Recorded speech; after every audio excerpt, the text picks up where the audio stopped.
Isang gabi nagkaroon ng malaking handaan sa bahay ng mga kapitan general kasama si Ibarra na isang binatang mayamang Pilipino na nag-aral sa Europa at nagbabalik sa Pilipinas upang itaguyod ang mga reforma.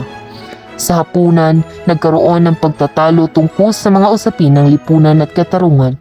Naging mainit ang palitan ng mga salita at naging malinaw na hindi sang-ayon si Ibarra sa mga katiwalian at pang-aabuso ng mga praile at mga opisyal ng pamahalaan. Biglang nagkaroon ng ingay sa labas ng bahay. Malaman niyang ang kanyang ama, si Don Rafael, ay pinatay ng mga gwardya sibil. Ito ay dahil sa kanyang pagtatanggol sa mga magsasaka na inaapi ng mga praile at mga opisyal. Ang pagkamatay ng ama ni Ibarra ay naging isang malaking bahagi ng kwento ng Noli. Ito ang nagbigay ng kanyang motibasyon upang labanan ng katiwalian at pang-aapi sa lipunan. Matapos ang trahedya ng pagkamatay ng kanyang ama, nagpasya si Ibarra na bisitahin ng kanyang kasintahan na si Maria Clara. Si Maria Clara ay isang dalagang Pilipina na anak ng Kapitan General na si Kapitan Tiago at ng kanyang ina na si Doña Pia Alba. Nagkaroon sila ng pagkakataon na mag-usap at magkakilala ng lubusan. Ipinahayag ni Ibarra ang kanyang pangako na ipaglalaban ng mga reforma at pagbabago sa lipunan. Matapos ay nagpasya siya na bisitahin ang libingan ng kanyang ama, si Don Rafael.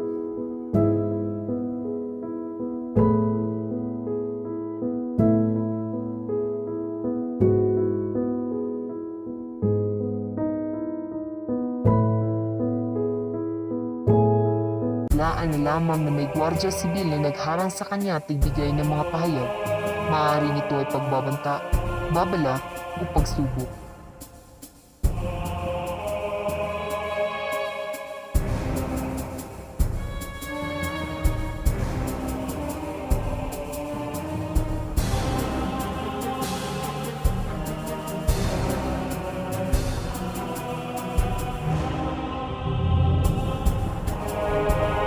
Matapos bisitahin ni Ibarra ang libingan ng kanyang ama, siya ay nagpasya na bisitahin si Padre Sibayla, isang praile na may malaking impluwensya sa lipunan.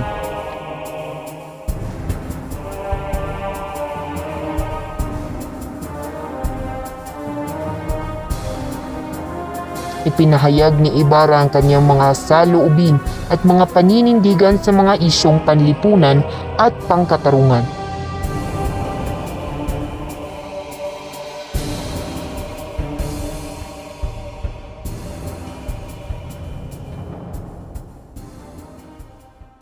Mapagmahal, matatag, mabuting kalooban, mapagkumbaba at inspirasyon.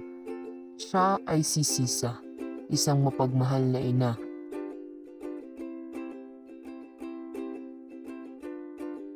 Isang araw, ipinagluto ni Sisa ang kanyang dalawang anak na sina Crispin at Basilio. Bagamat hindi pa man dumarating ang dalawa,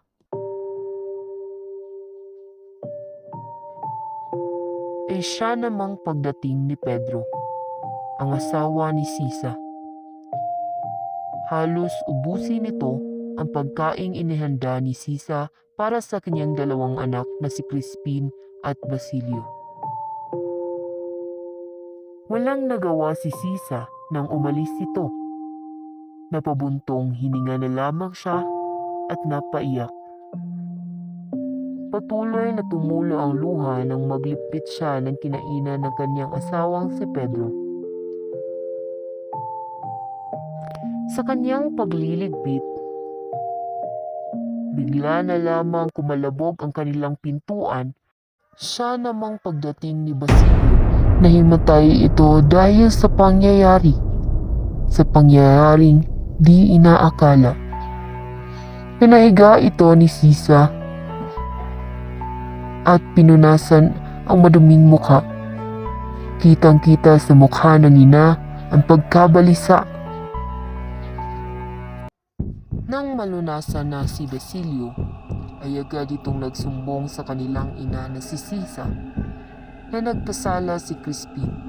Nagkasala si Crispin dahil sa kasinungalingan ng isa sa mga praile At dahil dito ay hinanap siya ng mga kawan, inabuso, pinahirapan. Yan ang ginawa kay Crispin ng mga praile.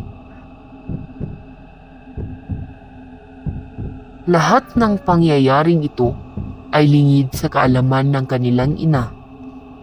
Isang araw, habang masayang nagpipitas ng mga gulay si Sisa,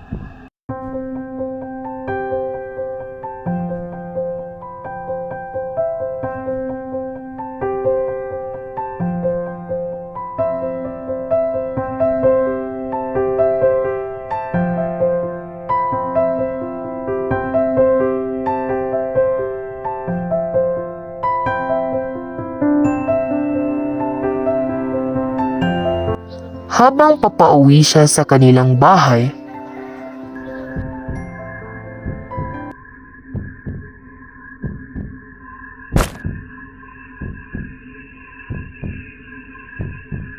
inaresto siya ng mga gwardya sibil upang sa pilitang makuha ang anak nitong si Basilio.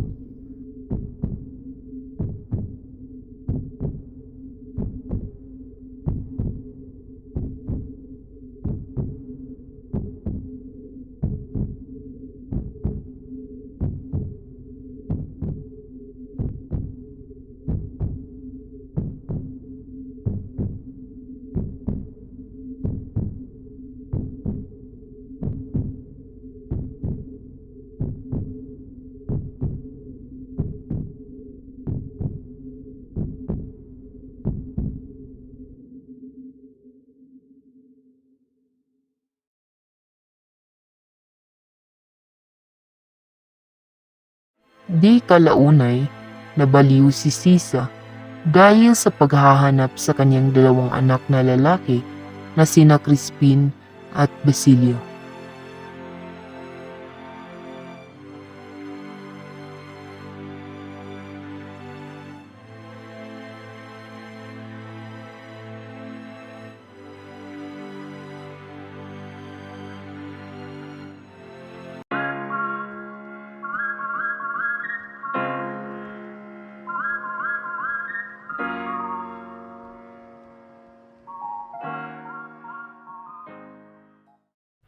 Pansamantala munang pinatigil ang kasiyahan dahil sisimula na ni Padre Damaso ang kanyang sermon.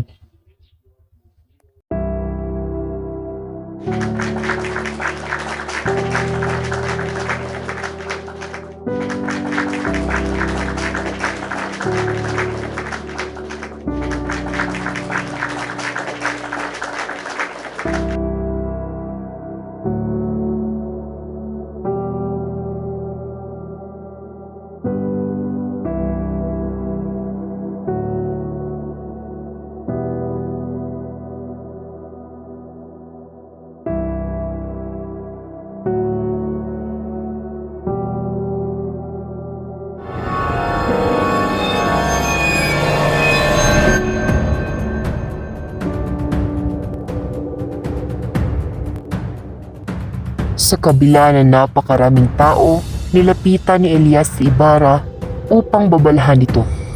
Sa pag-aakala niyang ang nagsuot ng dilaw na kasuotan ay tao ng kalaban. Nang akma ng maparil si Ibarra, sing bilis ng kidlat si Elias na sinagip ito at ang nakadilaw na lalaki ang siyang natamaan.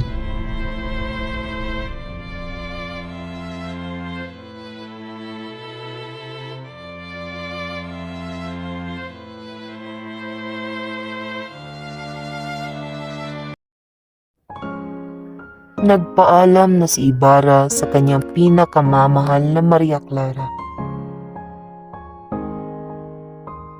At tuluyan na ngang nilisan ni Ibarra ang silid.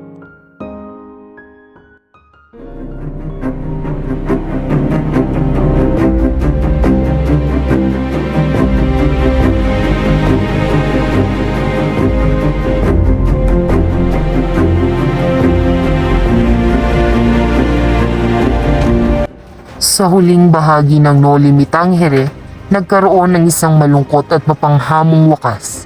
Ang mga pangyayari ay nagpapakita ng kawalan ng katarungan at pagkabigo ng mga pangarap ng mga karakter na magkaroon ng pagbabago. Isa sa mga napag-alaman na sikreto ay ang tunay na katauhan ni Maria Clara na siya pala ay tunay na anak ni Padre Damaso. Pinaril ng mga sundalo si Elias na lumangoy at siya ay nasugatan at lumubog. Naging pula ang tubig dahil sa kanyang dugo at akala ng mga sundalo ay napatay nila si Ibarra kaya bumalik sila sa Maynila. Sa gayon, nakatakas si Ibarra. I know